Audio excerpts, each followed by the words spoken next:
아들 면회 온 어머니에게 누님, 밤에 외롭지 않냐며 성희롱한 철없는 위병소 병사들. 알고 보니 그녀의 어깨 위에는 사단 하나를 통째로 날려버릴 수 있는 별 3개가 빛나고 있던 쓰리스타 장군이었고, 이후 그녀를 희롱한 군인들에게 통쾌한 참교육을 하는 이야기입니다. 구독과 좋아요를 해주시면 더 좋은 사연으로 보답하겠습니다. 대한민국 국군의 두뇌이자 심장, 서울 용산의 육군본부. 그곳에서도 최고 수뇌부만이 드나드는 육군 참모차장실은 언제나 서늘한 긴장감이 감돌았다. 거대한 태극기와 지휘봉이 위엄을 과시하는 그 방의 주인이자 대한민국 육군 서열 2위인 윤지수 중장은 산더미처럼 쌓인 결제 서류에 둘러싸여 있었다. 그녀의 어깨에 박힌 3개의 별, 즉 중장 계급장은 야전에 그 어떤 사단장도 감히 고개를 들지 못하게 만드는 무게를 지니고 있었다. 하지만 그녀의 시선은 잠시 책상 한편에 놓인 낡은 사진 액자로 향했다. 훈련소 입소식 날 어색하게 경례를 붙이며 해맑게 웃고 있는 아들 강하늘의 모습이었다. 윤지수. 그녀는 살아있는 신화였다. 23이라는 어린 나이에 아들 하늘을 낳았지만 그녀의 군인으로서의 길은 단 한 번도 흔들린 적이 없었다. 오히려 어머니라는 사실이 그녀를 더욱 강하고 독하게 만들었다. 잠을 줄여가며 전술을 연구했고 체력 단련을 게을리하지 않았으며 남성 중심의 군 조직에서 유리천장과 싸우며 스스로의 가치를 피로 증명해냈다. 그 결과 그녀는 창군 이래 최연소 여성 장군, 최초의 여성 군단장에 이어 마침내 육군 참모총장을 보좌하는 서열 2위의 자리에까지 올랐다. 그녀의 별명은 얼음 여제 강철나비. 그녀의 냉철한 브리핑 앞에서는 백전노장의 합참의장조차 숨을 죽인다는 것은 공공연한 사실이었다. 하지만 그런 그녀도 아들 앞에서는 한없이 약해지는 평범한 어머니였다. 하나뿐인 아들 하늘이 군에 입대한 후로는 하루도 마음 편할 날이 없었다. 특히 남북 대치의 최전선, 대한민국에서 가장 춥고 험준하다는 강원도 철원의 제육보병사단 통칭. 청성부대로 자대 배치를 받았다는 소식을 들었을 때는 며칠 밤을 뜬 눈으로 지새우며 전방의 기상 상황과 부대 훈련 일정을 체크했다. 오늘 그녀는 몇 달 만에 처음으로 모든 것을 내려놓고 아들을 만나러 가는 길이었다. 육군 참모차장이 아닌 오직 강하늘의 엄마로서. 그녀는 수행원과 관용차를 모두 물리치고 직접 자신의 차를 몰았다. 검은색 세단은 복잡한 서울을 빠져나와 한적한 국도를 달리기 시작했다. 창밖의 풍경이 잿빛 빌딩 숲에서 푸른 산과 들로 바뀔수록 강철 같던 그녀의 얼굴에도 부드러운 미소가 번졌다. 조수석에는 새벽부터 일어나 꼬박 3시간을 꼬박 서서 만든 음식들이 보온 도시락에 담겨 있었다. 아들이 세상에서 가장 좋아하는 갈비찜과 직접 담근 파김치, 그리고 형형색색의 전까지. 행여나 아들이 부대에서 맛없는 밥을 먹을까, 혹독한 훈련에 몸이라도 상했을까 노심초사하는 그녀는 3개의 별을 단 장군이 아닌 그저 애틋한 모정을 지닌 어머니였다. 차가 민간인 통제선을 지나고 지뢰라는 붉은 경고판과 겹겹이 둘러싸인 철책선이 시야에 들어오기 시작했다. 평소에는 국방 전략 지도 위에 한 점으로만 보이던 것들이 오늘따라 아들의 안전을 위협하는 실체적인 공포로 다가왔다. 그녀는 자기도 모르게 운전대를 쥔 손에 힘을 주었다. 마침내 차는 푸른 별이 빛나는 청성부대라는 글씨가 새겨진 위병소 앞에 멈춰 섰다. 심장이 가볍게 뛰었다. 곧 아들을 볼 수 있다는 설렘과 아들이 생활하는 공간에 처음 와본다는 긴장감이 뒤섞였다. 그녀는 차에서 내리기 전 룸미러로 자신의 모습을 한번 비췄다. 군복을 벗은 그녀는 중장이라는 계급장을 떼어낸 그저 세월을 잊은 듯한 아름다움을 간직한 중년 여성이었다. 이른 출산과 철저한 자기 관리 덕분에 그녀는 40 후반이라는 나이가 믿기지 않을 정도로 젊고 우아했다. 고급스러운 캐시미어 니트의 단정한 바지, 그리고 자연스럽게 어깨까지 내려오는 머리카락은 삼엄한 군부대의 풍경과는 어울리지 않는 이질적인 모습이었다. 어쩌면 너무나도 위험할 정도로. 그녀는 가벼운 한숨과 함께 차에서 내렸다. 도시락 가방을 조심스럽게 꺼내 들고 위병소로 다가갔다. 위병소 초소 안에는 2명의 병사가 있었다. 한 명은 턱을 괜 채 졸고 있었고 다른 한 명은 스마트폰에 콜을 받고 낄낄거리고 있었다. 인기척을 느끼고서야 마지못해 고개를 든 병사의 얼굴에는 노골적인 귀찮음이 가득했다. 면회 오셨어요? 누구 면회인데요? 계급장을 보니 병장이었다. 명찰에는 오만석이라는 이름이 적혀 있었다. 짝다리를 짚은 채 껌을 질겅질겅 씹으며 묻는 태도가 심히 불량했다. 그 옆에 있던 이병 최필립은 윤지수의 머리부터 발끝까지를 노골적으로 훑어보며 음흉한 미소를 지었다. 강한을 일병 면회 왔습니다. 윤지수는 애써 불쾌감을 감추고 차분하게 대답했다. 하지만 오만석 병장은 그녀의 말을 듣는 둥 마는 둥 하며 동료를 툭 쳤다. 야, 최필립. 장난 아니지 않냐?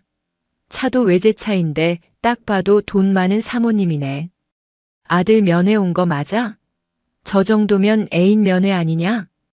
에이, 설마 아들이겠습니까? 저 정도 미모에 저런 몸매면 남자친구가 군대에 있는 거겠죠. 사모님, 남자친구 이름이 강하늘이라고요? 이야, 그 자식 완전 땡 잡았네. 맨날 어리바리하더니. 두 사람의 저속한 농담이 윤지수의 귓가를 파고들었다. 그녀의 미간이 순간적으로 찌푸려졌다. 군의 기강이 이 정도일 줄은 몰랐다. 하지만 그녀는 참았다. 이곳에서 일을 크게 만들면 아들 하늘의 군 생활이 피곤해질 수 있었다. 그녀는 다시 한번 침착하게 말했다. 제 아들 강하늘 일병 면회 왔습니다. 신분증 여기 있습니다. 그녀가 신분증을 내밀자 오 병장은 건성으로 받아들었다. 신분증 사진과 그녀의 얼굴을 번갈아 보던 그의 눈이 더욱 번들거렸다. 와, 진짜 아들이네. 사모님, 도대체 뭘 드시면 이렇게 안 늙어요? 아들이 군인인데 이렇게 젊고 예쁘시면 반칙 아닙니까?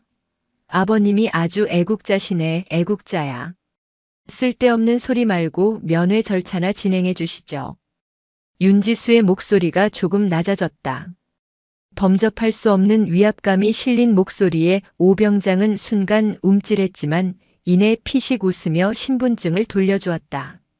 아이고, 무서워라. 알겠습니다, 사모님. 근데 절차가 좀 복잡해서요. 저희도 확인해야 할 게 많거든요. 저기 방문객 대기실에서 잠시만 기다리시죠. 저희가 친절하게 안내해 드릴 테니까. 그들의 말투에는 안내가 아닌 흥정의 뉘앙스가 짙게 배어 있었다. 최필립 이병은 윤지수가 들고 있는 도시락 가방을 보며 입맛을 다셨다. 사모님, 그거 아드님 주려고 싸우신 겁니까? 이야, 갈비찜 냄새가 여기까지 진동을 하네. 하늘이는 좋겠습니다. 이렇게 예쁜 어머니가 맛있는 것도 해다 주시고. 저희는 맨날 맛없는 짬밥만 먹는데. 불쾌감을 넘어 모욕감이 치밀었다. 윤지수는 두 주먹을 말아 쥐었다. 손톱이 손바닥을 파고드는 아픔이 느껴졌다. 지금 이 순간 그녀는 육군 참모 차장이 아니었다. 그저 아들을 보러 온 힘없는 어머니일 뿐이었다. 그리고 눈앞에 이 하찮은 병사들은 그 약점을 정확히 파고들고 있었다. 대기실이 어디죠? 그녀는 감정을 누르고 물었다. 오 병장은 손가락으로 위병소 옆에 낡은 컨테이너 건물을 가리켰다. 저깁니다. 들어가서 기다리시면 저희가 하늘이한테 연락해서 아주 잘 말해줄게요. 아주 잘 말해준다는 말에 담긴 협박의 의미를 모를 리 없었다. 윤지수는 아무 말 없이 돌아서서 대기실로 향했다. 그녀의 등 뒤로 두 병사의 역겨운 웃음소리가 비수처럼 날아와 꽂혔다.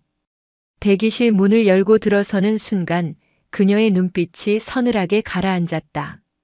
지금껏 단 한 번도 느껴보지 못했던 종류의 분노가 강철 같던 심장 아래에서부터 용암처럼 들끓기 시작했다. 방문객 대기실은 눅눅하고 서늘했다. 낡은 소파와 먼지 쌓인 테이블이 전부인 공간에는 사람의 온기 대신 방치된 시간의 냄새만이 가득했다. 윤지수는 도시락 가방을 테이블 위에 내려놓고 창가에 섰다. 창밖으로 보이는 위병소 초소에서 오만석 병장과 최필립 이병이 자기들끼리 낄낄거리며 이쪽을 향해 손가락질하는 모습이 보였다. 분노가 치밀었지만 그녀는 심호흡을 하며 마음을 다스렸다. 하늘이를 위해서다. 내가 참아야 한다. 수십 번, 수백 번 되뇌었다. 군이라는 조직의 생리를 누구보다 잘 아는 그녀였다.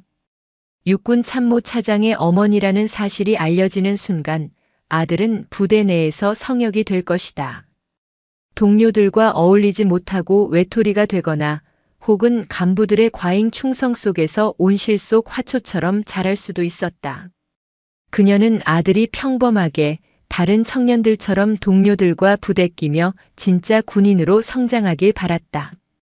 그래서 아들의 입대 서류에도 자신의 직업을 정부기관 근무라고만 두루뭉술하게 적었다. 얼마나 지났을까? 대기실 문이 덜컥 열리며 최필립 이병이 들어왔다. 그는 능글맞은 웃음을 얼굴에 가득 담은 채 윤지수의 맞은편 소파에 털썩 주저앉았다. 사모님, 오래 기다리셨죠? 하늘이한테 연락은 해뒀는데 지금 진지 보수 작업 중이라 바로 나오기는 좀 힘들 것 같다고 하네요. 명백한 거짓말이었다. 면회는 부대의 그 어떤 작업보다 우선시되어야 할 장병의 당연한 권리였다. 윤지수는 그의 의도를 파악하기 위해 아무 말 없이 그를 응시했다. 그녀의 침묵에 최 이병은 더욱 신이 난 듯 말을 이었다. 근데 사모님 진짜 존경스럽습니다. 어떻게 이렇게 피부가 고우세요? 비결이라도 있습니까? 저희 엄마랑 나이 차이도 별로 안 날 것 같은데 이건 뭐 같은 여자라고 하기도 미안할 정도네. 그는 윤지수의 얼굴을 뚫어져라 쳐다보며 품평을 시작했다. 불쾌한 시선이 피부에 와닿는 듯 했다. 제가 도와드릴 일이라도 있습니까? 윤지수가 차갑게 물었다. 최 이병은 기다렸다는 듯이 몸을 앞으로 숙였다. 도와드려야죠. 저희가 누굽니까? 청성부대의 얼굴 아닙니까? 사모님 아드님 군 생활 편하게 하도록 저희가 팍팍 밀어줘야죠. 안 그렇습니까? 바라는 게 뭐죠? 단도직입적인 질문에 최 이병은 잠시 머뭇거리다 이내 본색을 드러냈다. 에이, 뭘 바란다기보다는 저희도 주말에 찬바람 맞으며 고생하는데 사모님 같은 분이 오시면 힘이 나지 않겠습니까? 그냥 저희 고생한다고 생각하시고 담뱃값이라도 좀 챙겨주시면 저희가 하늘이한테 가서 내 어머니 정말 좋으신 분이다. 우리가 앞으로 잘 봐주겠다 한마디 해주는 거죠. 그럼 군 생활 확 풀리는 거 아시지 않습니까? 노골적인 금품 요구였다. 윤지수는 기가 막혔다. 일개 위병소 근무자들이 면회를 볼모로 민간인에게 돈을 뜯어내려 하고 있었다. 이것은 단순한 기강 해이를 넘어선 명백한 범죄였다. 그때 오만석 병장이 문을 열고 들어왔다. 그는 윤지수가 들고 온 도시락 가방을 툭툭 치며 말했다. 야, 최필립. 말만 하지 말고. 사모님이 아드님 주려고 이렇게 맛있는 걸 싸우셨는데 우리가 맛이라도 한번 봐야 예의 아니냐? 사모님, 이거 저희 좀 먹어도 되죠? 어차피 하늘이 놈은 맨날 PX에서 냉동식품이나 사 먹을 텐데 이런 귀한 음식은 저희 같은 애국자들이 먹어줘야죠. 오 병장은 윤지수의 허락도 없이 도시락 가방을 열어젖혔다. 김이 모락모락 나는 갈비찜과 전 냄새가 퍼지자 두 사람은 탄성을 질렀다. 그들은 망설임 없이 손으로 갈비찜을 집어 입에 넣기 시작했다.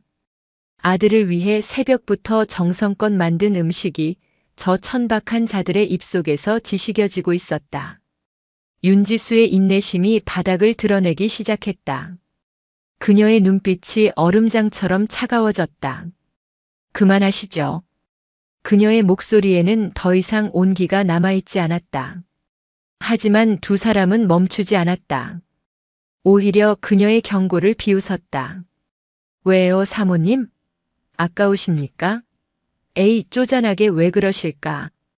이거 좀 먹는다고 닳는 것도 아니고. 맞습니다. 그리고 솔직히 말해서 사모님, 오늘 밤에 뭐 하십니까? 아드님 면회 시간 끝나면 바로 서울 가시게요? 이 근처에 경치 좋은 펜션 많은데. 저희가 근무 끝나고 같이 밤 산책이라도 해드릴 수 있는데. 사모님처럼 고우신 분 혼자 보내는 건 대한민국 육군으로서의 직무유기죠. 선을 넘었다. 그것은 단순한 희롱이나 모욕이 아니었다. 한 인간의 존엄성을, 한 어머니의 모성을 정면으로 짓밟는 폭력이었다. 윤지수는 자리에서 벌떡 일어났다. 그녀의 움직임에 두 병사가 순간 주춤했다. 너희들 지금 너희가 무슨 짓을 하고 있는지 알고 있나? 그녀의 목소리는 낮고 조용했지만 그 안에 담긴 분노는 대기실의 공기를 얼어붙게 할 만큼 차가웠다. 하지만 이미 이성을 잃은 오병장은 비웃으며 대꾸했다. 무슨 짓? 그냥 사모님이랑 좀 친해지고 싶은 거지. 아, 우리가 너무 급했나? 하긴 사모님 정도면 웬만한 남자들은 성에 안 차시겠지. 혹시 저희처럼 젊고 힘 좋은 스타일 좋아하십니까? 제가 밤일은 좀 끝내주는데. 한번 맛보시면 아드님 생각은 싹 잊게 해드릴 자신 있습니다. 아니면 둘이 동시에 해드릴까요? 오 병장이 더러운 손을 뻗어 윤지수의 어깨를 잡으려는 순간이었다. 그 손 치워. 윤지수의 입에서 나온 말은 명령이었다. 수십만 대군을 호령하던 지휘관의 위엄이 뿜어져 나왔다. 그녀의 눈빛은 더 이상 인내하는 어머니의 것이 아니었다. 적의 심장을 꿰뚫는 장군의 눈빛이었다. 그 기세에 눌려 오 병장의 손이 허공에서 멈칫했다. 하지만 그는 이내 상황을 파악하지 못하고 다시 희죽거렸다. 오, 화나셨네. 화내는 모습도 섹시하시네. 이래서 내가 연상을 좋아한다니까. 자, 너무 그러지 마시고. 우리 좋게 이야기합시다. 응? 우리가 그냥 사모님 몸 한번 만져보겠다는 것도 아니고 그냥 아드님 군 생활 편하게 해주겠다는데 왜 이렇게 예민하게 구실까? 바로 그 순간 윤지수의 마음속에서 무언가 툭 하고 끊어졌다. 아들을 위해 참으려 했던 모든 것이 무의미해졌다. 이것은 더 이상 아들만의 문제가 아니었다. 이것은 군의 문제였고 자신의 명예의 문제였으며 이 땅의 모든 어머니들의 자존심에 관한 문제였다. 그녀는 더 이상 참지 않기로 결심했다. 그녀는 자신의 어깨로 향하던 오병장의 손목을 날카롭게 낚아챘다. 악! 하는 비명과 함께 오병장의 팔이 꺾였다. 평생을 단련한 군인의 힘과 기술이 실린 군더더기 없는 움직임이었다. 내 놈들이 감히 누구를 건드린 줄 아나? 윤지수의 눈이 불타오르고 있었다. 최필립 이병은 갑작스러운 상황 변화에 어안이 벙벙해져 굳어버렸다. 팔이 꺾인 오병장은 고통에 찬 신음을 흘리며 버둥거렸다. 이 여자가 미쳤나? 이거 안 나? 너 지금 현역 군인 폭행하는 거야. 폭행? 좋다. 어디 한번 끝까지 가보자. 너희들의 군 생활이, 아니, 너희들의 인생이 오늘 여기서 어떻게 끝장나는지 똑똑히 보여주마. 윤지수는 꺾은 팔을 놓지 않은 채 다른 손으로 자신의 핸드백을 열었다. 그리고 그 안에서 자신의 모든 것이 담긴 서늘한 금속 명패가 달린 신분증 지갑을 꺼내 들었다. 이제 곧 저 오만하고 어리석은 청춘들은 자신들이 저지른 짓의 대가를 치르게 될 것이었다. 지옥의 문이 그들 앞에서 서서히 열리고 있었다. 고통과 당혹감에 휩싸인 오만석 병장의 눈에 윤지수가 꺼내든 검은색 가죽 지갑이 들어왔다. 그는 팔이 꺾인 채로도 객기를 부렸다. 뭐야, 지금 돈으로 해결하려고? 우리가 거지야? 사람 쳐놓고 돈 몇 푼으로 무마될 줄 알아. 윤지수는 그의 말을 무시했다. 그녀의 얼굴에는 이제 분노마저 사라지고 오직 차가운 결단만이 남아 있었다. 그녀는 지갑을 열어 오 병장의 눈앞에 펼쳐 보였다. 지갑 안쪽 투명한 비닐 너머로 증명사진이 보였다. 단정하게 군복을 차려입고 정면을 응시하는 여군. 그리고 그 사진 옆으로 선명하게 박힌 세 개의 은빛 별. 무궁화 5잎이 받치고 있는 군단 장급 이상을 의미하는 중장 계급장이었다. 그 아래에는 명조체로 새겨진 글씨가 있었다. 육군 중장 윤지수. 육군 참모 차장. 시간이 멈췄다. 오만석 병장의 눈이 지갑과 윤지수의 얼굴을 미친 듯이 오갔다. 눈앞에 젊고 아름다운 여성과 신분증 속 서슬 퍼런 여장군. 그리고 중장이라는 육군 참모 차장이라는 믿을 수 없는 글자들. 그의 뇌는 현실을 받아들이기를 거부했다. 낄낄거리던 입이 멍청하게 벌어지고 껌 씹는 소리도 멎었다. 온몸에 피가 빠져나가듯 얼굴이 새하얗게 질렸다. 중장님? 목구멍에서 기어나오는 목소리는 거의 비명에 가까웠다.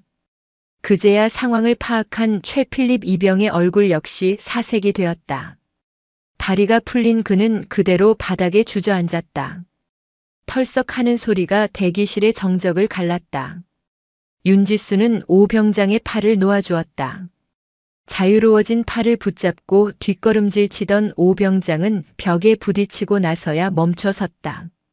그의 눈에는 공포와 절망만이 가득했다. 자신들이 지금까지 무슨 짓을 했는지, 누구에게 모욕을 주었는지 그 끔찍한 진실이 비수처럼 뇌리에 박혔다. 그들은 일개 민간인 만만한 사모님을 희롱한 것이 아니었다. 대한민국 육군 서열 2위 육군 참모 차장을 상대로 성희롱과 금품 갈취, 협박을 저지른 것이었다. 군법으로 따지자면 상상조차 할 수 없는 하극상, 아니 국가의 근간을 뒤흔드는 범죄였다. 무릎 꿇어. 윤지수의 목소리가 대기실을 울렸다. 그것은 더 이상 질문이나 요구가 아니었다. 거역할 수 없는 영혼까지 얼어붙게 만드는 명령이었다. 오 병장과 최 이병은 거의 반사적으로 무릎을 꿇었다. 쿵 하는 소리와 함께 그들의 무릎이 차가운 시멘트 바닥에 닿았다. 온몸이 사시나무처럼 떨려왔다. 이제껏 느껴본 적 없는 극한의 공포가 그들의 온몸을 지배했다. 바로 그때 대기실 문이 조심스럽게 열리며 당직 사관인 김영훈 대위가 고개를 들이밀었다. 저 무슨 일 있으십니까? 소리가 나서 김 대위는 무릎을 꿇고 있는 두 병사와 그들 앞에 얼음처럼 서 있는 윤지수를 보고 어리둥절한 표정을 지었다. 귀관이 여기 당직 사관인가? 윤지수가 물었다. 그녀의 목소리에 김 대위는 자기도 모르게 허리를 꼿꼿이 세우고 대답했다. 네, 그렇습니다. 대위 김영훈. 지금 즉시 귀관의 지휘계통으로 보고해. 육군 참모 차장께서 위병소에서 민간인 신분으로 대기 중 근무자들에게 성희롱 및 금품 요구를 당하셨다고. 3분 내로 육사단장이 직접 내게 전화하도록 조치해. 만약 3분이 넘을 시 육사단은 물론이고 상급 부대인 5군단까지 공중분해될 테니 그리 알라고 전해. 김 대위의 눈이 휘둥그레졌다. 육군 참모 차장, 육사단장, 5군단장, 3분. 그의 머릿속에서 경고등이 미친 듯이 울리기 시작했다. 그는 감히 윤지수의 신분을 의심할 생각조차 하지 못했다. 그녀에게서 뿜어져 나오는 기백은 일개 대위가 감당할 수 있는 수준의 것이 아니었다. 예, 알겠습니다. 김 대위는 거의 혼비백산하여 뛰쳐나갔다. 대기실에는 다시 윤지수와 두 병사만이 남았다. 이제 그들에게는 그 어떤 변명도 용서도 허락되지 않을 터였다. 오 병장은 필사적으로 머리를 조아리며 빌기 시작했다. 차장님, 잘못했습니다. 저희가 정말 죽을 죄를 지었습니다. 저희가 눈이 삐어서 제정신이 아니어서 그랬습니다. 제발 한 번만 용서해 주십시오.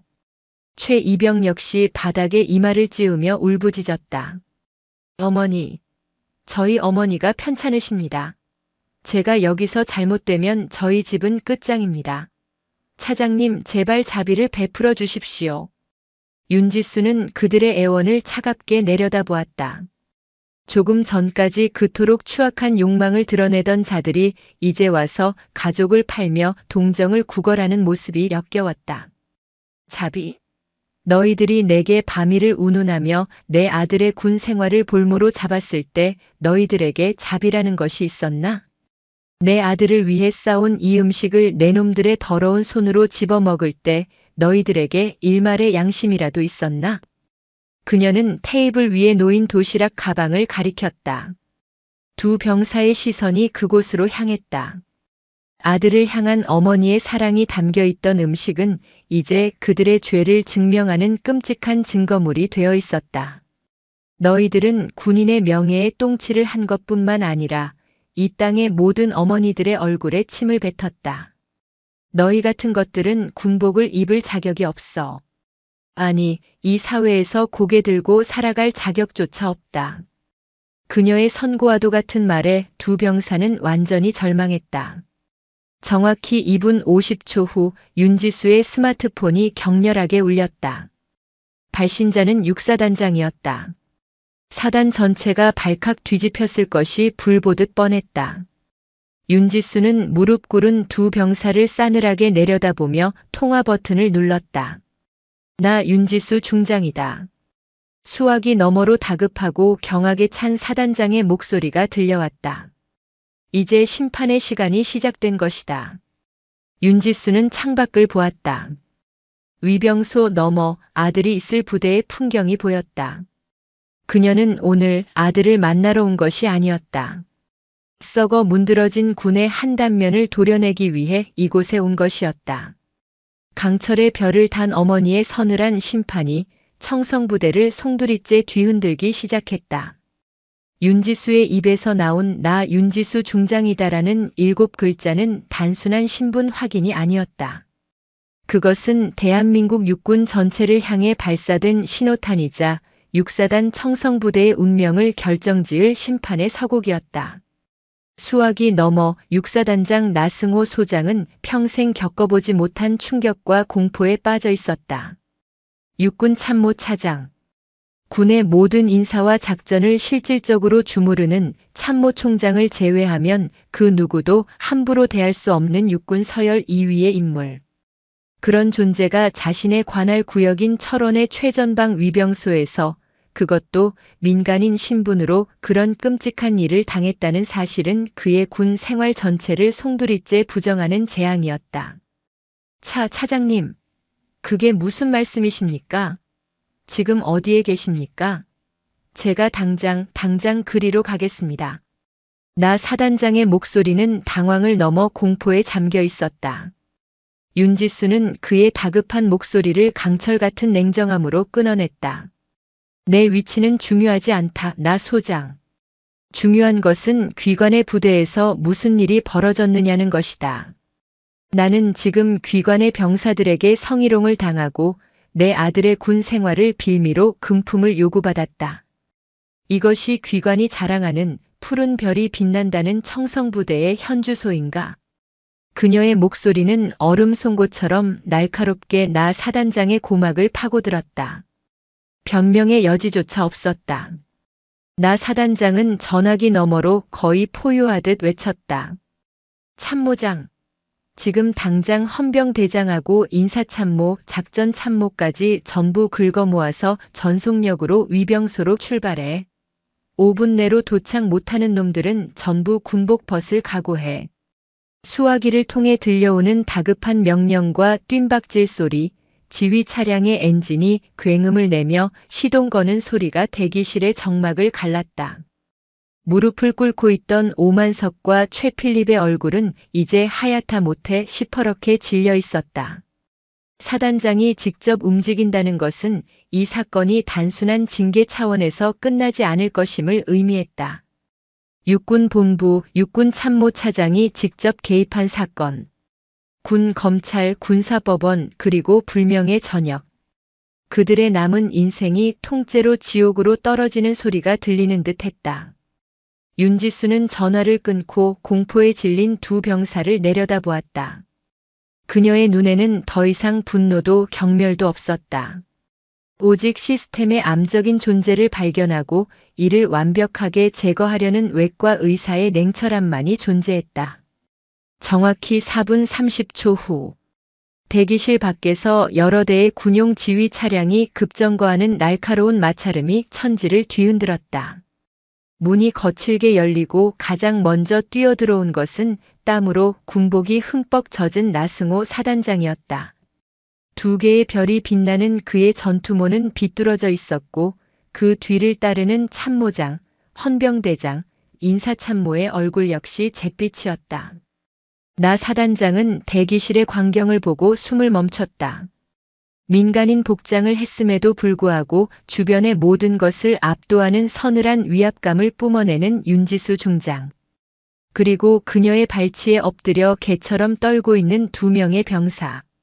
그는 상황을 직감하고 윤지수에게 달려와 90도로 허리를 숙였다. 차장님, 죄송합니다. 제가 지휘를 잘못한 탓입니다. 부하들을 잘못 가르친 죄 제가 달게 받겠습니다.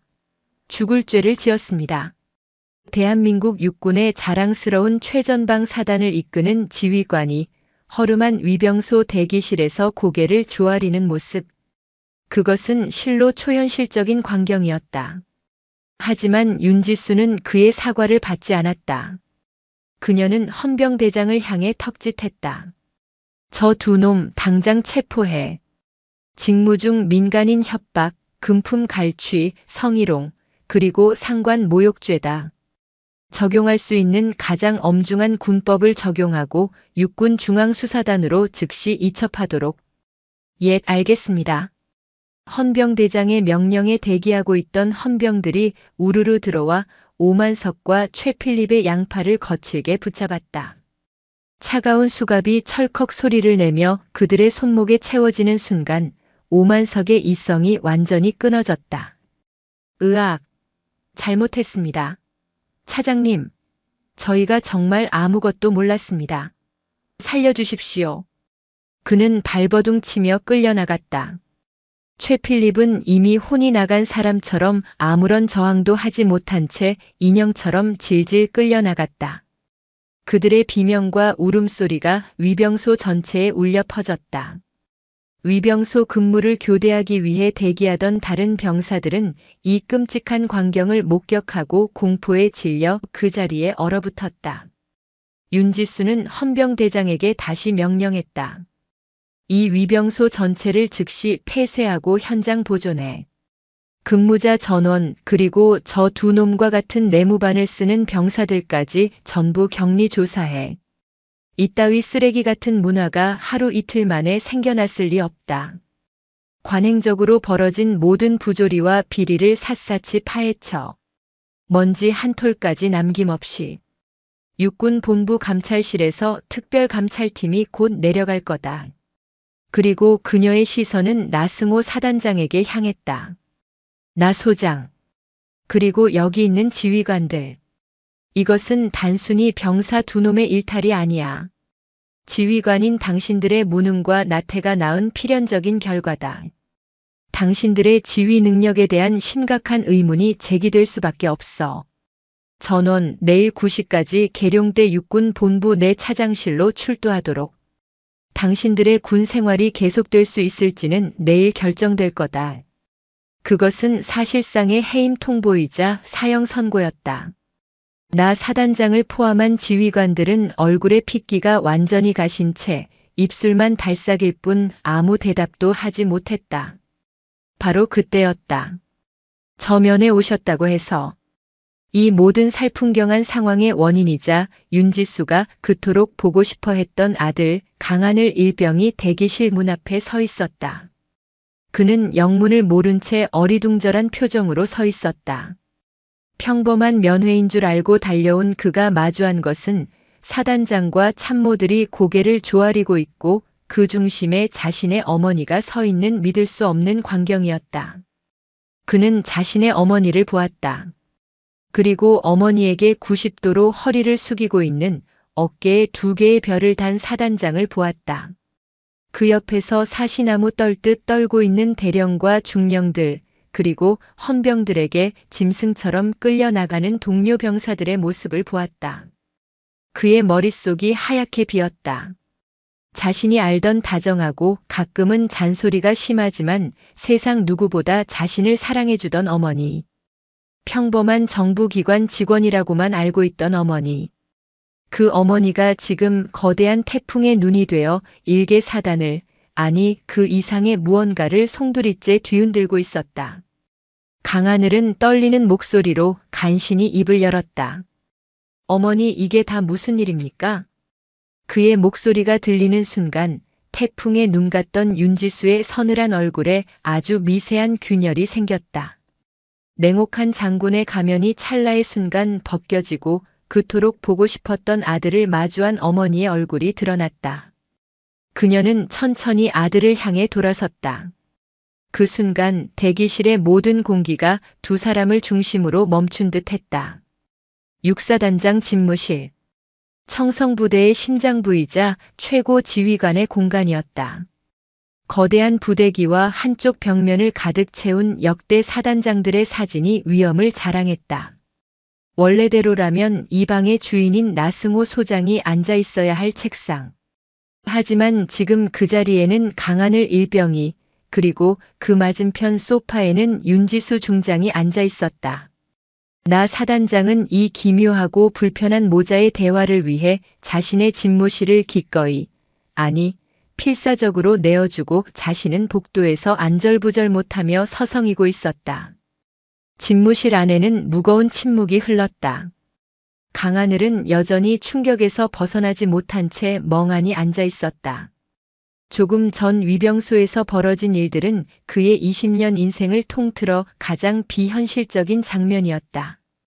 그는 자신의 어머니를, 그리고 테이블 위에 놓인 갈비찜이 담긴 도시락 가방을 번갈아 보았다. 이 모든 일의 시작이 저 도시락 때문이라는 사실이 아이러니하게 느껴졌다. 하늘아. 윤지수가 먼저 입을 열었다. 그녀의 목소리는 위병소에서와는 달리 부드럽게 떨리고 있었다. 많이 놀랐지. 미안하다. 이런 모습 보여주려던 게 아니었는데. 강하늘은 고개를 저었다. 그는 무엇부터 물어야 할지 몰랐다.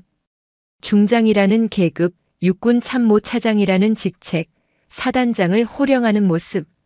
모든 것이 혼란스러웠다. 어머니 정말 장군이셨어요? 그것도 중장님이셨어요? 왜 저한테는 한 번도 말씀 안 하셨어요? 그냥 평범한 공무원이라고만. 그의 목소리에는 원망이 섞여 있었다. 그것은 당연한 감정이었다. 가장 가까운 사람에게 속았다는 배신감, 그리고 자신만 아무것도 몰랐다는 소외감. 윤지수는 쓴웃음을 지었다. 그녀는 자리에서 일어나 아들의 옆에 앉았다. 그리고는 아들의 손을 조심스럽게 잡았다. 군복 너머로 느껴지는 아들의 손은 생각보다 더 거칠고 단단했다. 널 속이려던 게 아니었어. 널 지켜주고 싶었어. 지켜요? 무엇으로부터요? 참모 차장 아들이라는 꼬리표로부터. 윤지수는 천천히 하지만 단호하게 말을 이었다. 내가 군에 입대한다고 했을 때 엄마는 사실 걱정이 정말 많았어. 내 존재가 너에게 혹시라도 족쇄가 될까봐. 사람들이 널 강하늘로 보는 게 아니라 윤지수 중장의 아들로 볼까봐.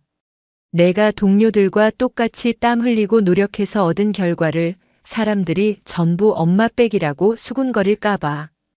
그게 너무 두려웠어. 그녀의 눈시울이 붉어졌다. 늘 강철 같기만 했던 어머니의 약한 모습에 강하늘은 할 말을 잃었다. 엄마는 내가 평범하게 다른 아들들처럼 친구들과 부대끼고 가끔은 실수도 하고 혼나기도 하면서 진짜 남자로, 진짜 군인으로 성장하길 바랐어.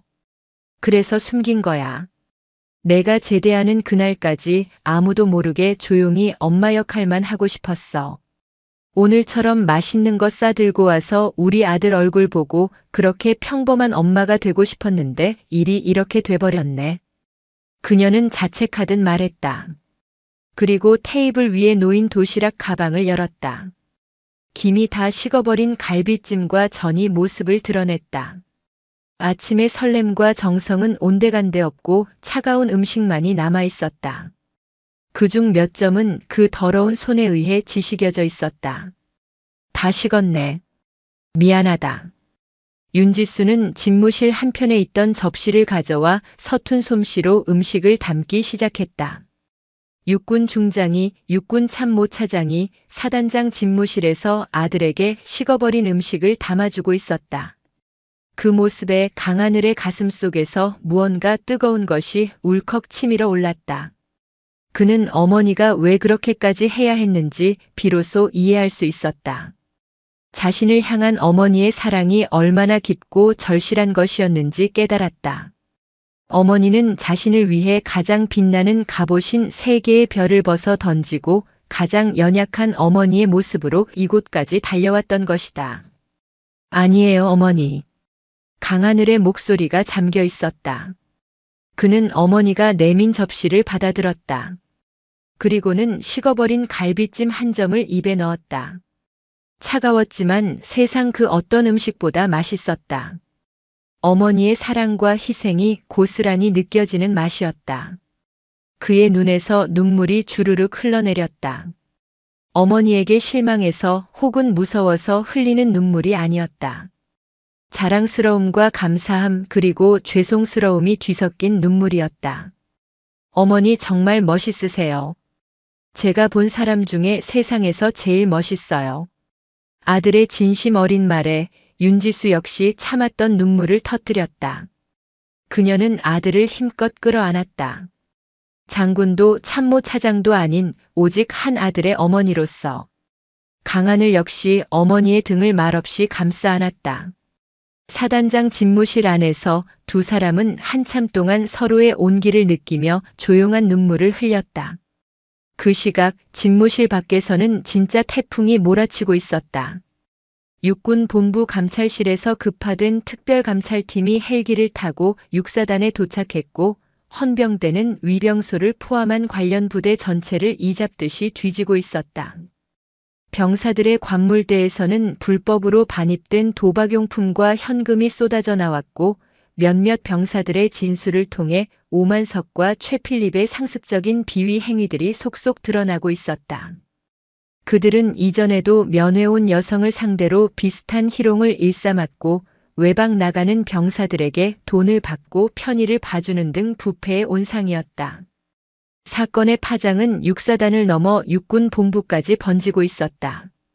윤지수 중장의 이름은 국방망 전체를 뜨겁게 달구었고 전군의 지휘관들은 자신의 부대에 비슷한 사례는 없는지 점검하느라 비상이 걸렸다.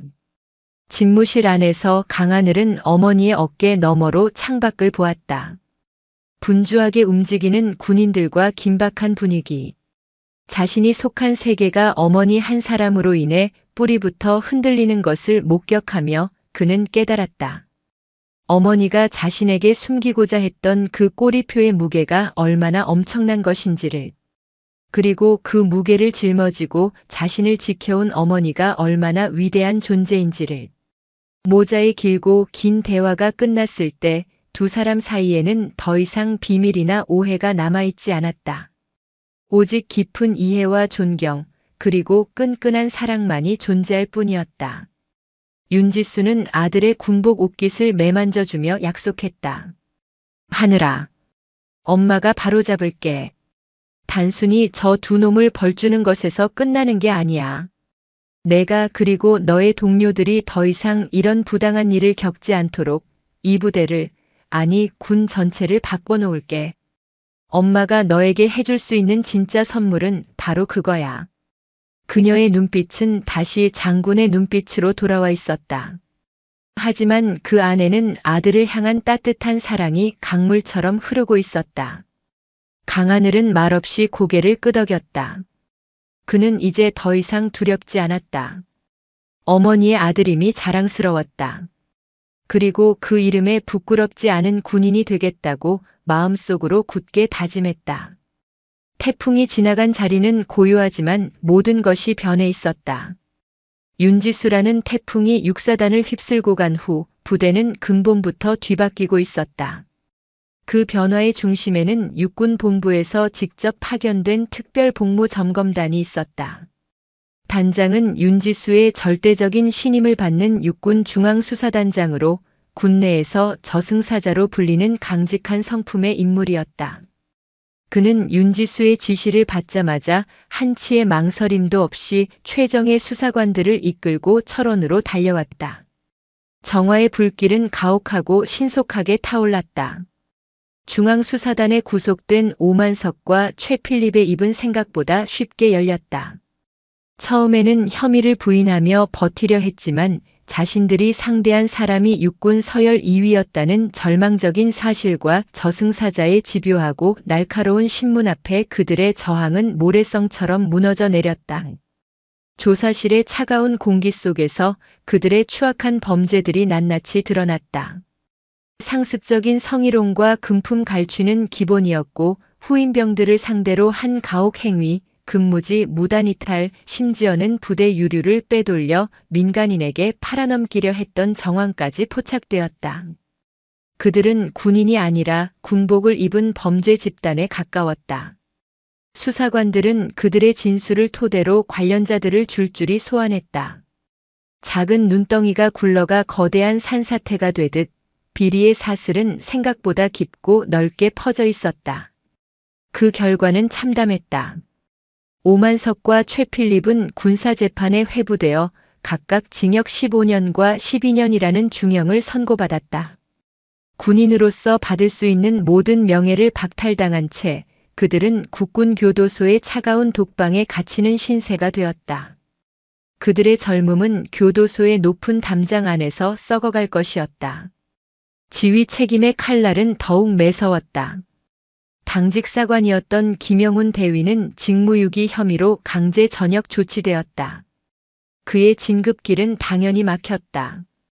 인사참모와 작전참모 등 당시 위병소의 관리 책임이 있던 영관급 장교들 역시 줄줄이 보직 해임되고 한직으로 밀려났다. 그리고 태풍의 정점은 사단장 나승호 소장에게 향했다. 그는 계룡대 육군 본부로 소환되어 열린 징계위원회에서 참모총장과 윤지수 차장에게 질책을 받으며 고개를 들지 못했다. 결국 그는 지휘 책임을 통감하고 스스로 전역 지원서를 제출했다. 화려하게 빛나던 두 개의 별은 그렇게 허무하게 지고 말았다. 윤지수는 이 모든 과정을 차갑게 지켜보았다. 그녀는 동정심을 갖지 않았다.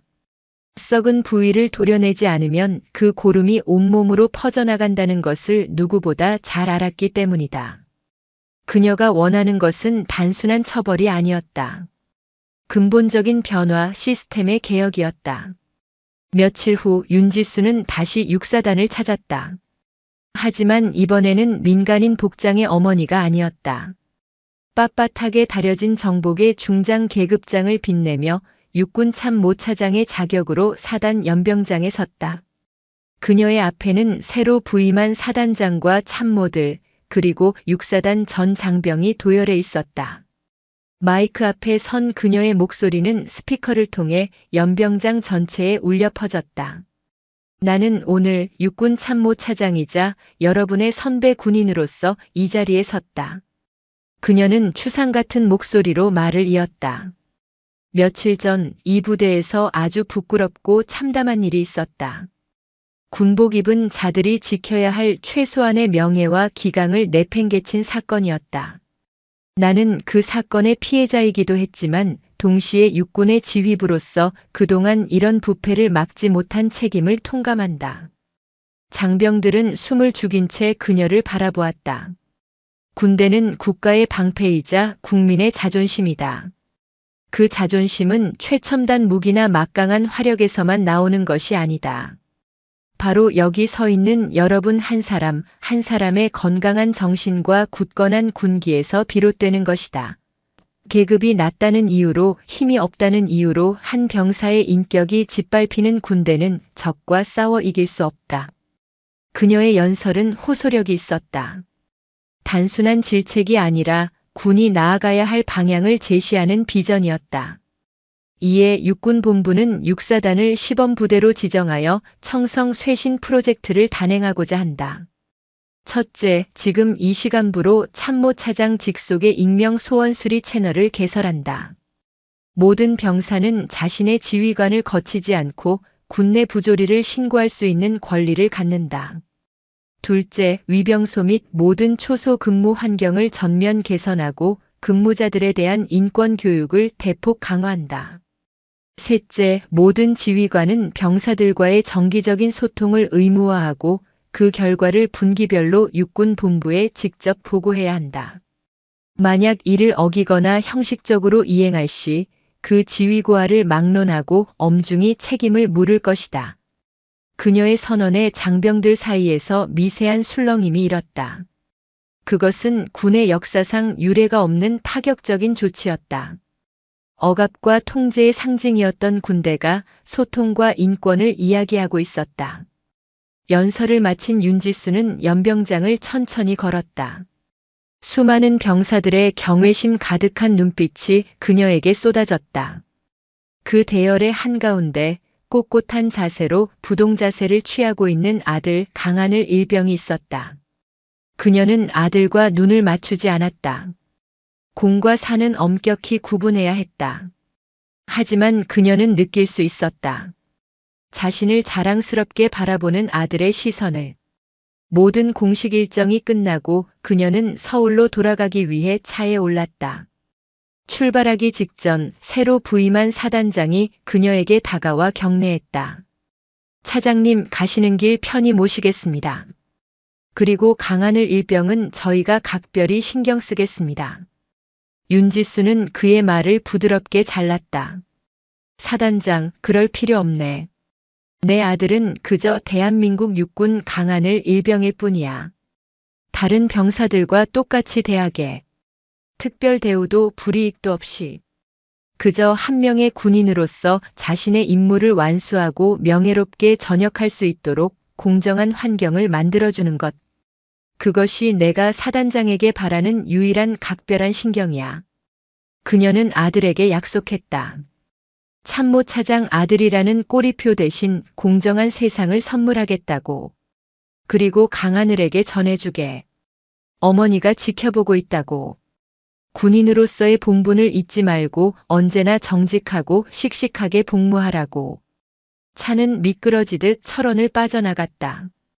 윤지수는 백미러를 통해 점점 작아지는 부대의 정문을 바라보았다.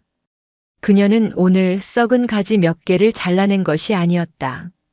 군이라는 거대한 나무의 뿌리에 새로운 걸음을 주고 건강한 토양을 만드는 첫 삽을 뜬 것이었다. 한편 부대에 남은 강하늘은 어머니가 남기고 간 말을 전해 들었다. 어머니가 지켜보고 있다. 그 말은 감시의 의미가 아니었다. 무한한 신뢰와 사랑이 담긴 약속이었다.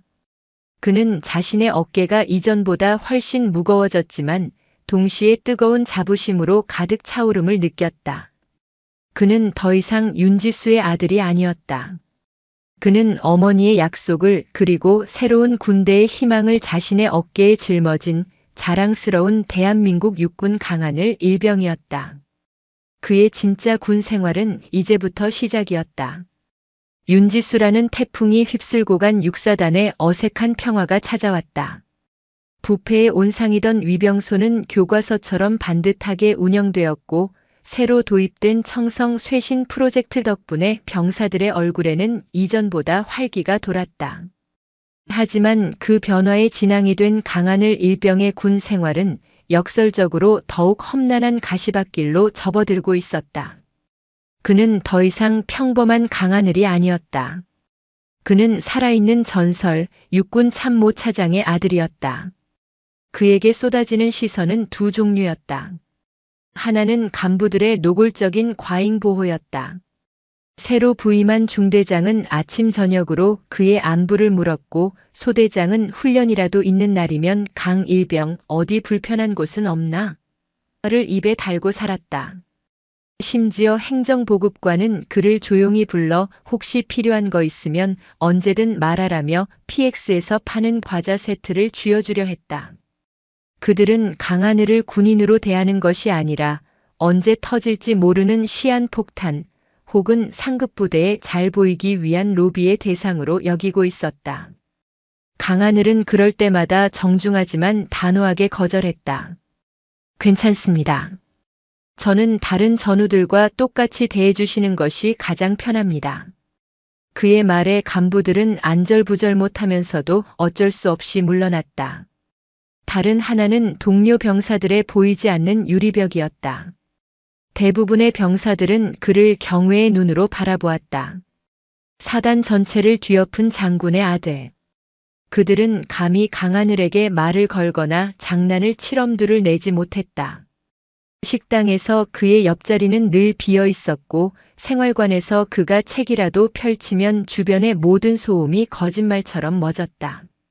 그는 존중받고 있었지만 철저히 고립되어 있었다. 물론 소수의 곱지 않은 시선도 존재했다.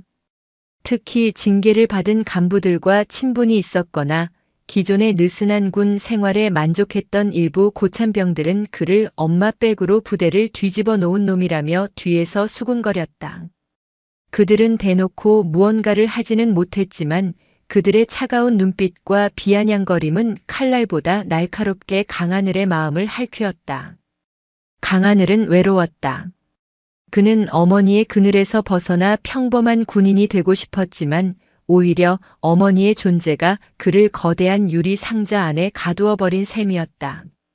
그는 묵묵히 자신의 임무를 수행했다. 누구보다 먼저 일어나 전투화를 닫고 누구보다 열심히 총기를 손질했으며 누구보다 늦게 잠자리에 들었다. 말보다는 행동으로 자신이 참모차장 아들이 아닌 군인 강하늘임을 증명하고 싶었다. 그러던 어느 날 그에게 기회이자 시련이 찾아왔다. 전군 최대 규모의 사단급 쌍방 자유기동 훈련에 그의 부대가 참가하게 된 것이다. 며칠 밤낮으로 실제 전장과 똑같은 환경에서 가상의 적군과 싸워야 하는 육체와 정신의 한계를 시험하는 훈련이었다. 이곳에서는 계급이나 배경이 통하지 않았다. 오직 실력과 전우에만이 생사를 가를 뿐이었다. 훈련이 시작되자 강하늘이 속한 3소대는 초반부터 고전을 면치 못했다. 전문적으로 훈련된 대항군, 전갈부대의 기습과 매복의 소대원들은 속수무책으로 당했다. 소대장은 전사 처리되었고 부소대장마저 통신두절로 고립되었다. 지휘체계가 무너진 소대는 오합지졸이 되어 적의 포격 속에 흩어질 위기에 처했다. 레이저 발사기에 달린 센서가 삐으 소리를 내며 한 명씩 전사자로 판정될 때마다 남은 소대원들의 사기는 바닥으로 떨어졌다. 젠장 다 끝났어. 우리는 포위됐다. 한 병사가 절망적으로 외치며 바닥에 주저앉았다. 바로 그때였다. 아니다. 아직 길이 있다. 목소리의 주인공은 강하늘이었다. 그는 포복 자세로 지도를 펼쳐놓고 주변 지형과 적의 화망을 빠르게 분석하고 있었다. 평소 묵묵히 전술 교범을 탐독하고 어머니와 어깨너머로 나누었던 대화 속 전략들을 복기했던 결과였다. 북쪽 절벽이다. 적의 화력은 동쪽과 서쪽에 집중되어 있어. 북쪽은 경사가 가파르고 수풀이 우거져서 매복이 어렵다. 저쪽으로 우회해서 적의 후방을 기습하면 승산이 있다. 남아있던 소대원들의 시선이 그에게 쏠렸다. 하지만 그들의 눈에는 희망보다 의심이 가득했다. 평소 그를 아니 꼽게 보던 한 상병이 비꼬듯 말했다. 뭐? 내가 뭘 안다고. 참모차장 아드님께서 하시는 작전은 뭔가 다른가 보지. 우리 같은 놈들이 뭘 알겠냐? 순간 소대의 분위기가 싸늘하게 얼어붙었다.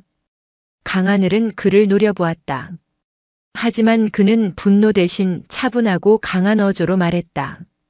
나는 지금 장군 아들로 말하는 게 아니다. 살아남고 싶은 소대원으로서 말하는 거다. 이대로 앉아서 전멸당할 건가? 아니면 단 1%의 가능성이라도 붙잡고 싸워볼 건가? 선택은 우리가 하는 거다. 그의 눈에는 조금의 흔들림도 없었다. 오직 생존에 대한 강한 의지와 전우들을 살리겠다는 책임감만이 빛나고 있었다. 그의 진심이 통했던 것일까? 망설이던 소대원들 중 한 명이 입을 열었다. 나는 강일병 말에 따르겠다. 어차피 이대로 있으면 죽는 건 마찬가지야. 그 말을 시작으로 다른 소대원들도 하나둘 고개를 끄덕이기 시작했다. 강하늘은 즉시 명령을 내렸다. 그의 목소리는 더 이상 어리숙한 이등병의 것이 아니었다. 위기 상황에서 빛을 발하는 지휘관의 목소리였다. 김상병님은 나와 함께 선두에서 길을 확보한다. 박일병은 후방을 경계하고 나머지는 5m 간격으로 엄호하며 신속하게 이동한다. 통신은 최소화하고 모든 행동은 수신호로 한다. 질문 있나? 아무도 이의를 제기하지 않았다. 그들은 강하늘의 지휘 아래 한 몸처럼 움직이기 시작했다. 험준한 절벽을 기어오르고 짙은 수풀을 헤쳐나가는 강행군이었다. 숨이 턱까지 차오르고 다리가 끊어질 듯 했지만 누구 하나 불평하지 않았다. 강하늘의 침착하고 정확한 판단이 그들에게 새로운 희망을 주고 있었기 때문이다. 마침내 그들은 적의 후방 지휘소 인근에 도달했다. 적들은 자신들의 후방이 뚫렸을 것이라고는 상상도 못한 채 방심하고 있었다. 강하늘은 마지막 수신호를 보냈다. 총공격, 돌격, 고요를 깨는 함성과 함께 3소대는 맹렬하게 적진으로 쏟아져 들어갔다. 허를 찔린 대항군들은 우왕좌왕했고 소대원들의 총구에서 뿜어져 나온 레이저가 정확하게 그들의 센서를 명중시켰다. 처절한 사투 끝에 3소대는 대항군 지휘관을 사살하고 적의 지휘 통신망을 마비시키는 데 성공했다. 훈련 종료를 알리는 공포탄 소리가 울려 퍼졌을 때 소대원들은 그 자리에 주저앉아 거친 숨을 몰아쉬었다. 그들은 해낸 것이다. 전멸 직전의 위기에서 그들은 스스로의 힘으로 승리를 쟁취했다. 모든 훈련이 끝나고 부대로 복귀하는 길. 누구도 입을 열지 않았지만 소대원들이 강하늘을 바라보는 눈빛은 이전과 완전히 달라져 있었다. 그 안에는 더 이상 경외나 질투가 아닌 생사를 함께한 전우에 대한 뜨거운 신뢰와 존경이 담겨 있었다. 막사로 돌아와 흙먼지 투성이의 전투복을 벗을 때 그를 비꼬았던 상병이 다가와 음료수 한 캔을 건넸다. 야, 강하늘. 아까는 미안했다. 그리고 고맙다. 너 아니었으면 우리 다 죽은 목숨이었어. 그는 어색하게 웃으며 말했다. 너 그냥 참모차장 아들이 아니었네. 진짜 군인이었어. 우리 청성의 유령이야. 그 한마디에 강하늘은 그동안 겪었던 모든 외로움과 서름이 눈 녹듯 사라지는 것을 느꼈다. 그는 환하게 웃으며 음료수를 받아들었다.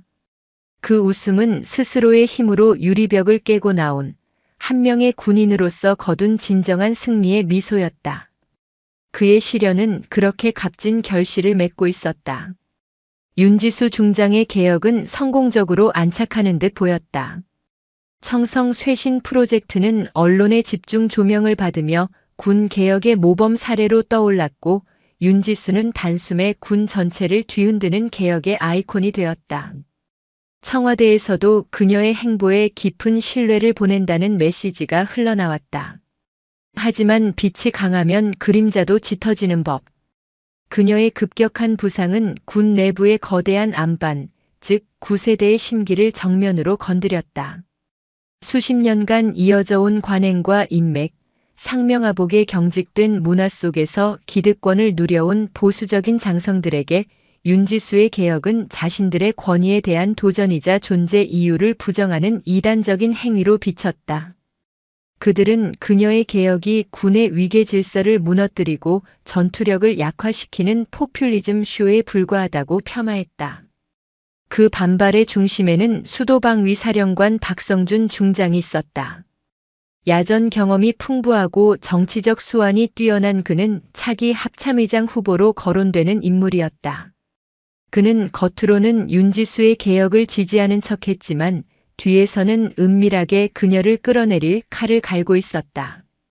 그는 자신의 인맥을 총동원해 윤지수에 대한 음해와 견제를 시작했다. 윤 차장, 너무 앞서 나가는 것 같지 않소? 군대는 학교가 아니야. 기강이 무너지면 오합지졸이 되는 건 순식간이라고. 국방부의 비공식 회의 석상에서 박 중장은 마치 충고하는 듯한 말투로 운을 뗐다. 그의 말에 동조하는 몇몇 장성들이 고개를 끄덕였다. 맞습니다. 병사들 편의만 봐주다가 정작 중요한 전시 대비 태세에 구멍이 생길 수 있습니다. 여성 장군이라 그런지 너무 감성적으로 접근하는 경향이 있는 것 같습니다. 군은 냉철한 이성으로 움직여야 합니다. 공격은 교묘하고 비열했다. 그들은 개혁의 본질 대신 그녀의 성별과 감성을 문제 삼으며 본질을 흐렸다. 또한 은밀하게 기자들을 만나 확인되지 않은 소문들을 흘렸다. 윤지수 중장이 아들 문제를 덮기 위해 의도적으로 쇼를 벌였다. 그녀의 개혁 때문에 일선 지휘관들의 지휘권이 심각하게 침해받고 있다는 식의 악의적인 기사들이 조금씩 고개를 들기 시작했다. 윤지수는 이 모든 흐름을 파악하고 있었다. 그녀의 정보망은 박 중장의 예상을 훨씬 뛰어넘는 수준이었다. 하지만 그녀는 섣불리 대응하지 않았다. 감정적인 반박은 그들이 파놓은 함정에 스스로 걸어 들어가는 꼴이라는 것을 잘 알았다. 그녀는 조용히 하지만 가장 확실한 반격 카드를 준비했다. 그녀가 꺼내든 무기는 데이터였다. 육군 참모차장의 권한으로 그녀는 국방정보본부와 합동하여 전군 전투준비 태세 비교 분석이라는 대규모 프로젝트를 비밀리에 진행했다. 수개월에 걸쳐 전군의 모든 사단을 대상으로 병사들의 직무 만족도, 훈련 성적, 타력 및 징계 건수, 전투 장비 가동률 등 모든 지표를 철저하게 비교 분석했다. 결과는 놀라웠다. 개혁 이후 육사단은 모든 지표에서 전군 최상위권을 기록했다. 병사들의 직무 만족도와 부대 신뢰도는 폭발적으로 증가했고 구타 및 가혹 행위 관련 신고는 전무했으며 훈련 평가 점수는 오히려 이전보다 평균 20% 이상 상승했다.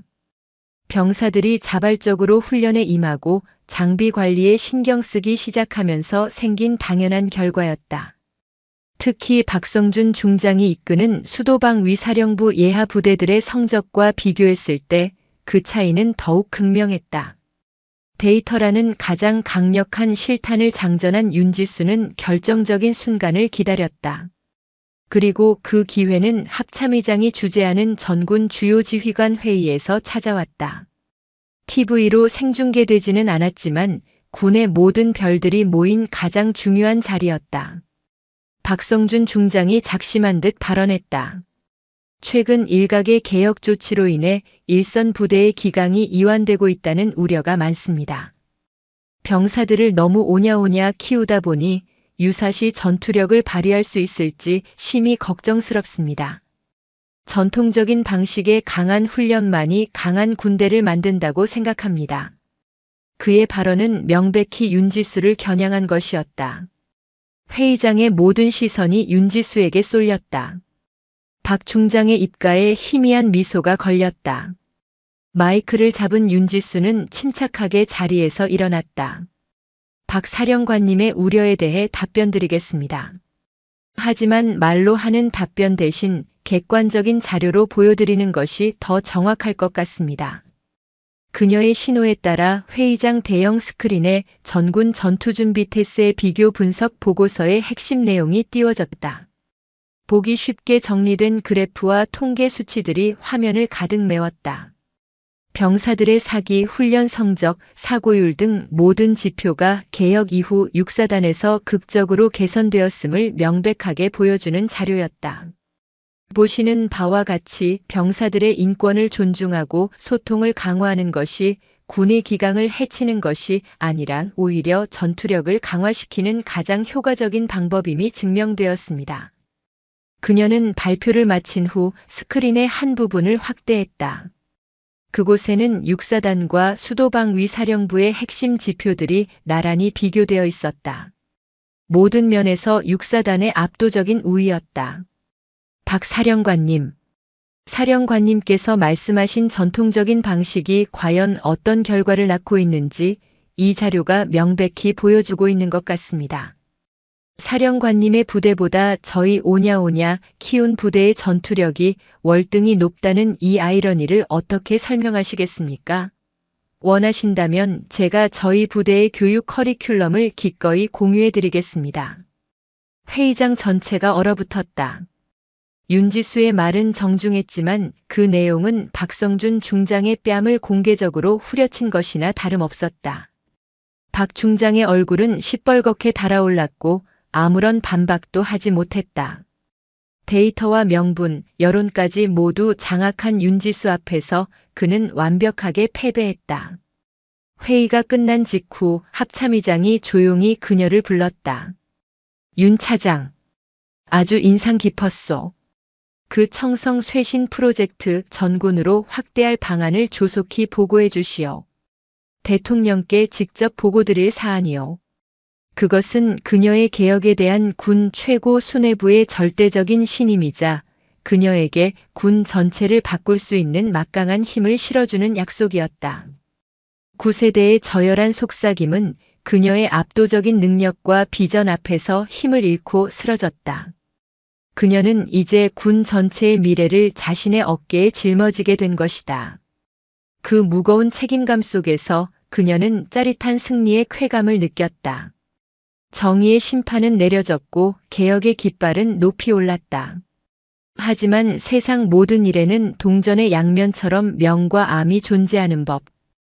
윤지수가 휘두른 섯을 펄은 칼날은 부패를 도려냈지만 그 상처의 파편은 전혀 예상치 못한 곳에서 새로운 그림자를 들이우고 있었다.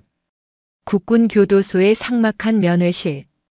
창살 너머로 보이는 아들의 얼굴은 불과 몇 달 만에 폭삭 늙어 있었다. 잿빛 죄수복을 입은 오만석은 삶의 모든 의욕을 잃은 눈으로 맞은편의 아버지를 바라보았다. 그의 아버지는 평생을 시장에서 정직하게 장사해온 사람이었다. 그는 면회 내내 고개만 숙인 채 한숨만 내쉴 뿐 아무 말도 하지 못했다. 침묵을 깬 것은 오만석이었다. 그의 목소리에는 반성 대신 지독한 증오와 원망만이 가득했다. 아버지, 고개 좀 드세요. 다 그년 때문이에요. 윤지수, 그 미친 여자 때문에 내 인생이 이렇게 됐다고요. 그냥 아들 면회 온 사모님인 줄 알았지. 내가 육군 참모차장인 줄 알았냐고요. 이건 명백한 함정 수사라고요. 그는 자신의 죄를 뉘우치기는커녕 모든 책임을 윤지수에게 돌리고 있었다.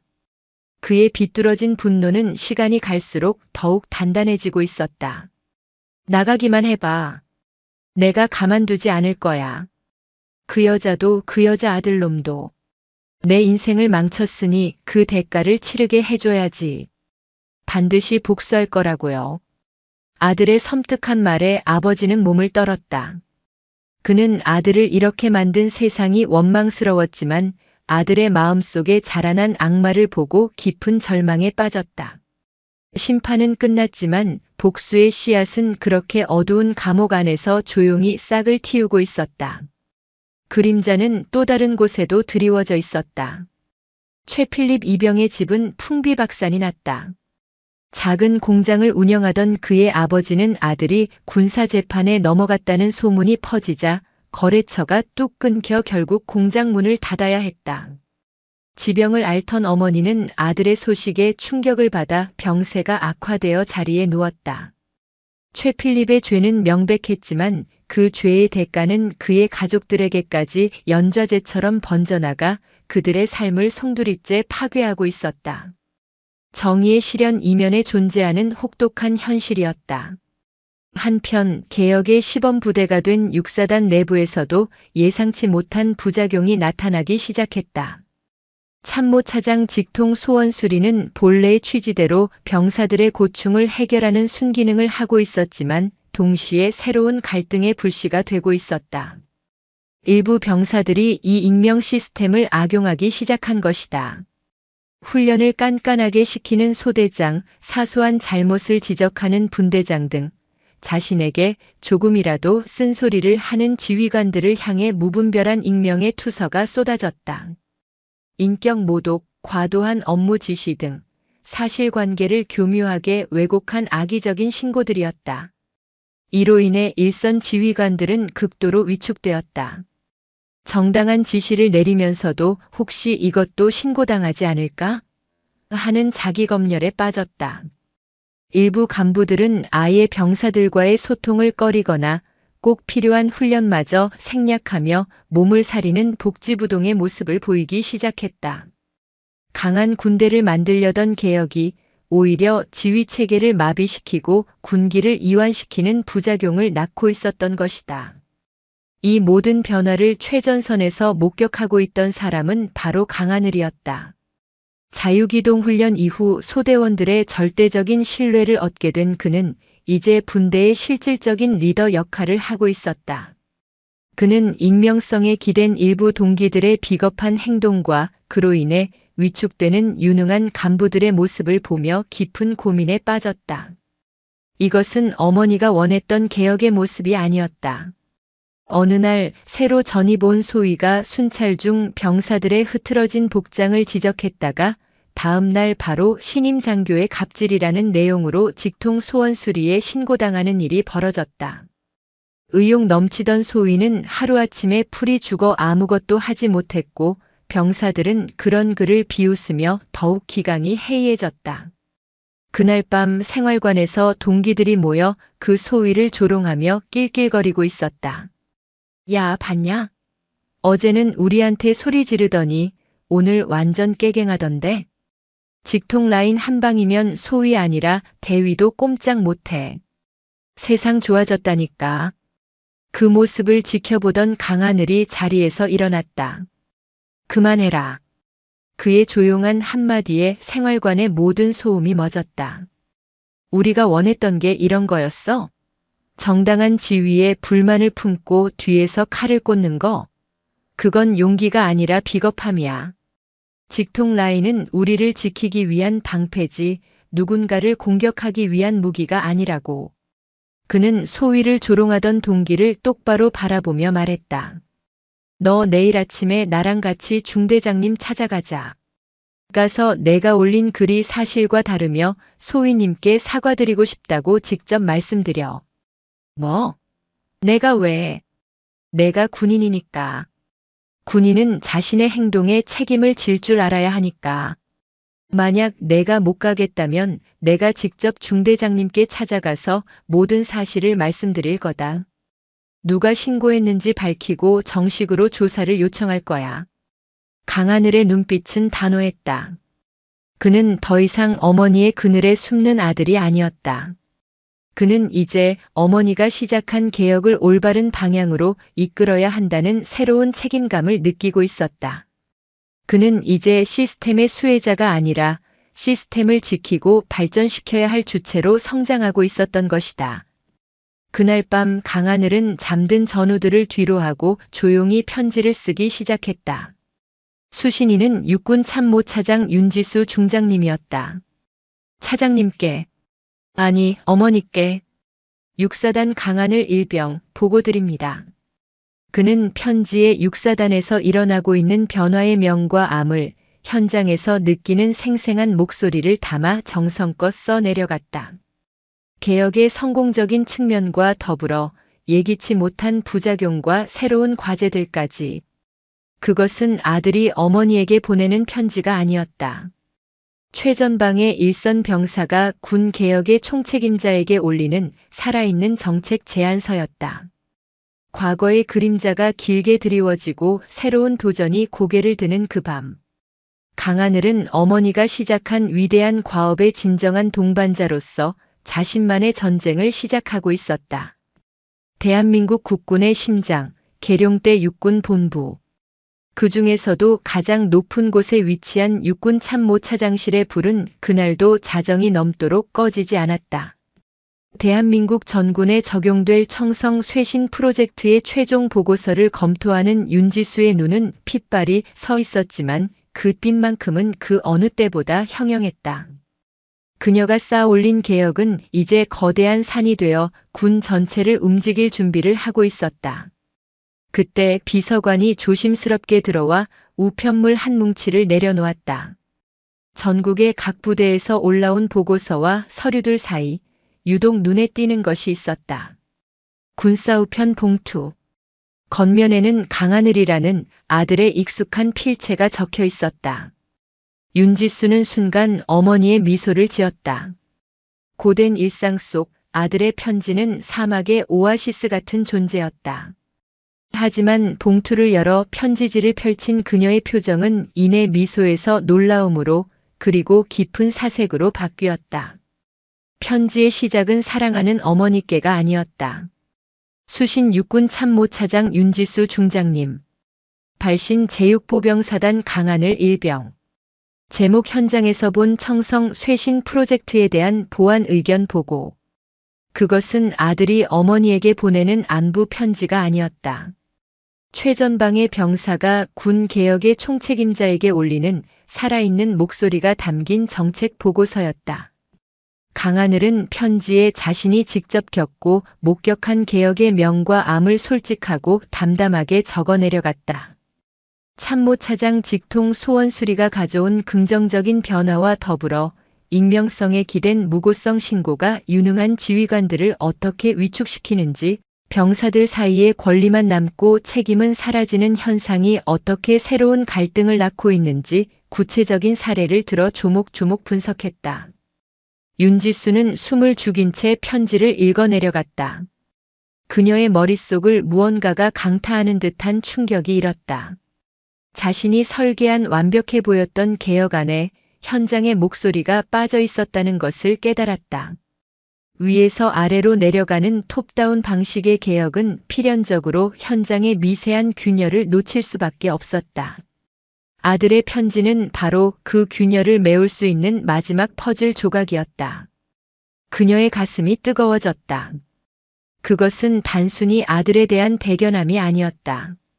한 명의 군인 강하늘 일병에 대한 깊은 신뢰와 존경심이었다. 그는 이제 그녀가 지켜줘야 할 아들이 아니었다. 그녀의 비전을 함께 완성해 나갈 가장 믿음직한 동지였다. 다음 날 새벽 윤지수는 정책기획관실 전 직원을 긴급 소집했다. 밤샘 작업으로 지쳐있던 직원들 앞에 선 그녀의 목소리에는 새로운 활기와 확신이 넘쳤다. 지금까지 우리는 위에서 아래로 흐르는 개혁을 추진해왔습니다. 하지만 이제부터는 아래에서 위로 솟아나는 목소리를 담아내야 합니다. 그녀는 강하늘의 편지를 최전방 병사의 보고서라고 익명으로 소개하며 그 내용을 공유했다. 그리고 이를 바탕으로 한 2차 병영 혁신 보안 지침 수립을 선언했다. 첫째, 책임 조항의 신설. 직통 소원 수리의 신고자의 권리뿐만 아니라 허위 및 악의적 신고 시 처벌받을 수 있다는 책임과 의무를 명시했다. 익명성은 보장하되 그 뒤에 숨어 비겁한 칼을 휘두르는 행위에는 반드시 대가가 따름을 분명히 한 것이다. 둘째, 자신감 있는 리더십 프로그램 도입. 일선 지휘관들이 무고성 신고에 대한 두려움 없이 소신껏 부대를 지휘할 수 있도록 이들을 보호하고 격려하는 제도적 장치를 마련했다. 정당한 지휘권 행사에 대한 명확한 가이드라인을 제시하고 관련 분쟁 발생 시 법무관의 조력을 받을 수 있도록 했다.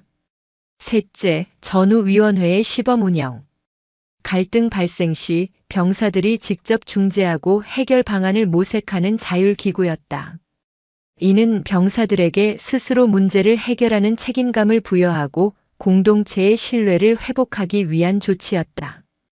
윤지수가 내놓은 보완책은 군 전체에 신선한 충격을 주었다. 자신의 정책에 오류가 있음을 인정하고 현장의 목소리를 반영해 이를 개선하는 리더의 모습. 그것은 군 역사상 유례가 없는 파격이었고 9세대조차 감히 반박할 수 없는 가장 강력한 설득력이었다. 시간이 흘렀다. 윤지수의 혁신안은 대한민국 전군에 뿌리내리기 시작했다. 물론 과정이 순탄하지만은 않았다. 오랜 관행에 저항하는 이들도 있었고 새로운 제도를 악용하려는 시도도 계속되었다. 하지만 중요한 것은 군이 스스로 문제를 진단하고 치유하려는 자정 능력을 갖게 되었다는 사실이었다. 변화는 이미 시작되었고 그 누구도 그 거대한 흐름을 되돌릴 수는 없었다. 그리고 그 흐름의 발원지였던 육사단에서 강하늘은 조용히 자신의 시간을 보내고 있었다. 그는 어느덧 분대장이 되어 있었다. 그는 어머니의 후광을 이용하지 않았다. 자유기동 훈련에서 보여주었던 용기와 리더십, 그리고 동료들을 진심으로 아끼는 마음으로 모두의 인정을 받았다.